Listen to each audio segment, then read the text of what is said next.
दोगामस्वं पुरुषं जगदनुपृदग्न आगहि श्रिया मा परिफा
அடியார் வடுவார் அரங்கனர்வாள் கடகோபந்தன்ன வெண்டோருவாள்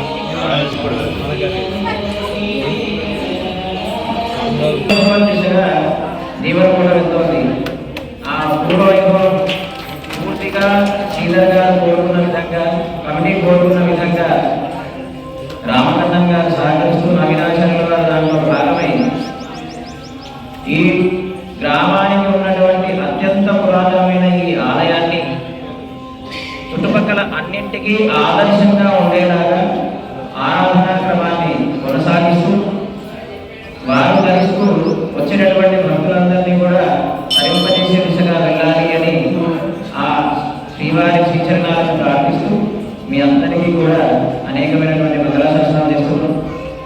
ఇంతవరకు మనకి రామవాడు రాలేదు అనేటువంటి బెంగ ఉంటే, కానీ ఇప్పుడు వచ్చిన కనుక మనందరం కూడా సనాతన మార్గంలో నడుస్తూ భగవదారాధనతో ఆ రాముల వారిని నడిచిన మార్గం చూపిన మార్గంలో నడుస్తూ ఆ శ్రీనివాసుని కృపచేత ఆయుర ఆరోగ్యాలతో ఆనందంగా ఉన్నాం.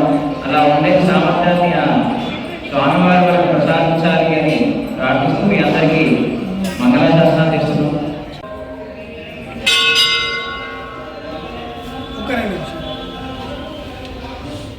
దేవరకోటకు ఈరోజు శ్రీ శ్రీ శ్రీ త్రిదండ రామాంజనేయ స్వామివారు, గంగోత్రి స్వామివారి రావడం జరిగింది.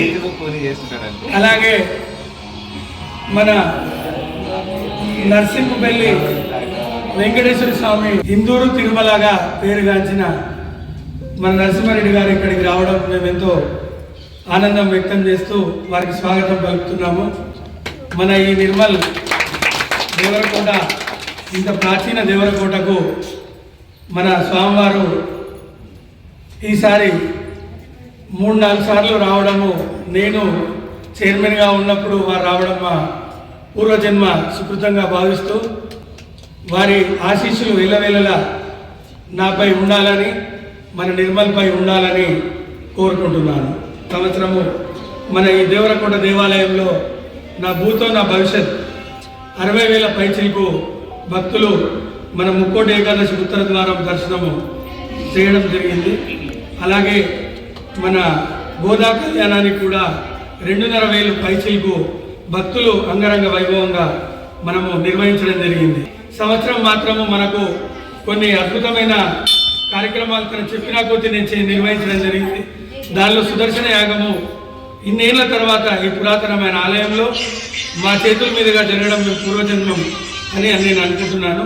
మాకు అన్ని మంచి జరిగి ఇక ముందు కూడా ఈ దేవరకోట దేవాలయాన్ని మనము చాలా అద్భుతంగా తీర్చిదిద్ది మన తెలంగాణలోనే మరో తిరుపతిగా దీన్ని తీర్చిదిద్దాలని చెప్పి స్వామివారికి మన అన్నగారికి నేను వేడుకోవడం జరుగుతుంది. చెప్తాను అందులో భావం ఏమిటి. ఒక పేద భక్తుడు ఎప్పుడూ తిరుపతి కొండ వెళ్తూ ఉంటాడు, ఎప్పుడూ స్వామిని దర్శిస్తూ ఉంటాడు, ఎప్పుడు అక్కడ ప్రసాదం తీసుకొని వస్తాడు. మనందరం కూడా అదే చేస్తాం.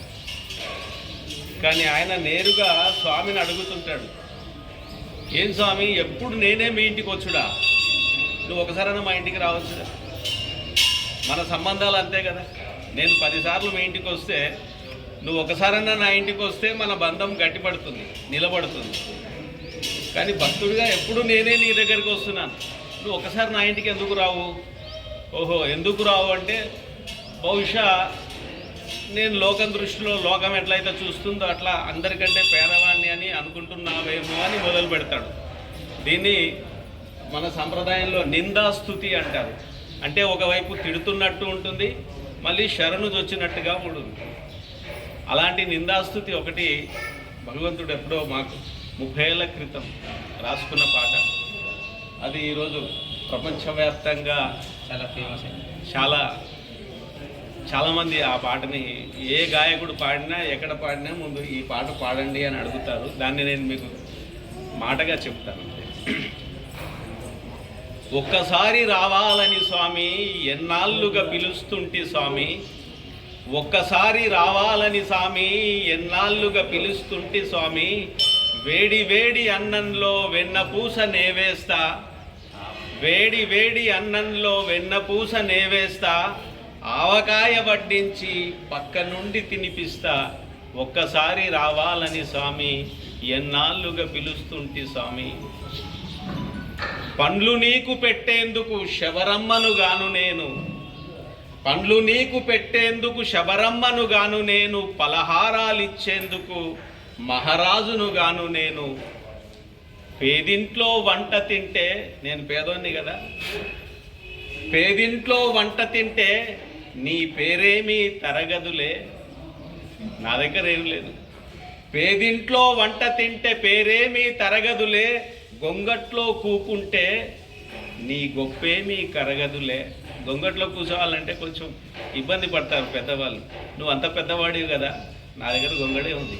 గొంగట్లో కూకుంటే నీ గొప్పేమీ కరగదులే, ఒక్కసారి రావాలని స్వామి ఎన్నాళ్ళుగా పిలుస్తుంటే స్వామి, వేడి వేడి అన్నంలో వెన్నపూస నేవేస్తా, ఆవకాయ వడ్డించి పక్క నుండి తినిపిస్తా, ఒక్కసారి రావాలని స్వామి. గాలి నీకు విసిరేందుకు చెలికత్తెలు రేరయ్యా, పూల పరుపు లేసేందుకు దొరల బిడ్డగానయ్యా. నువ్వు నా ఇంటికి వస్తే పరవడానికి నా దగ్గర ఏం లేవు. పూల పరుపు లేసేందుకు దొరల బిడ్డగానయ్యా, గాలి నీకు విసిరేందుకు చెలికత్తెలు లేరయ్యా, అరుగు మీద కూకుంటా. పూర్వకాలంలో మన ప్రతి ఇంటికి ఒక చిన్న అరుగు ఉండేది. అలా నా ఇంటి ముందు నేను అరుగు మీద కూకుంటా.